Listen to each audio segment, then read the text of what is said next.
మీ అందరి అభివృద్ధి మా ధ్యేయం అని చెప్పేసి ఒక మాట చెప్పడం అనేటువంటి జరిగింది.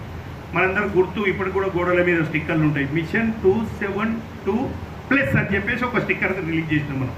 272 మందిని మాకు ఇవ్వండి మీరు, ఈ దేశ ప్రజలు.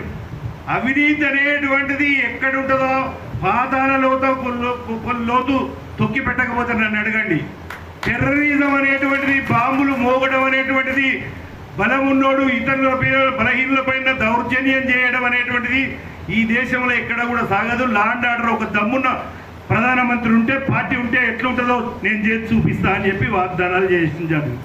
272 మంది ఎంపీలు కావాలనంటే 284 మంది ఈ దేశ ప్రజలు బీజేపీకి పట్టం కట్టారు మొదటిసారి, మనందరికీ తెలుసు. కట్టిన తర్వాత అప్పటి నుండి ఇప్పటి వరకు 11 సంవత్సరాలు మూడోసారి ప్రధానమంత్రిగా కొనసాగుతున్నాడు. ఈ చెప్పిన విషయాలన్నిటినీ కూడా తూచా తప్పకుండా అన్నిటినీ కూడా చేసి చూపించినటువంటి ఒక దమ్మున్న నాయకుడు, బలమైన నాయకుడు అని ప్రపంచ దేశాలు మెచ్చుకునేటువంటి విధంగా చేసి చూపించిన ఏకైక ప్రధానమంత్రి ఈ దేశంలో నరేంద్ర మోడీ గారు. అవినీతి అనేది లేదు. 3 పార్లమెంట్ క్యాబినెట్లల్లా ఒక్క క్యాబినెట్ మినిస్టర్ కూడా అవినీతి కేసులల్లా కోర్టుకు మెట్లు ఎక్కలేదు, ఒక్కరు కూడా రాజీనామా చేయలేదు. 75 సంవత్సరాల స్వతంత్రంలో ఏ క్యాబినెట్లో కూడా అవినీతితోటి దిగిపోయినటువంటి క్యాబినెట్ లేదు మిగతా పార్టీలల్లా.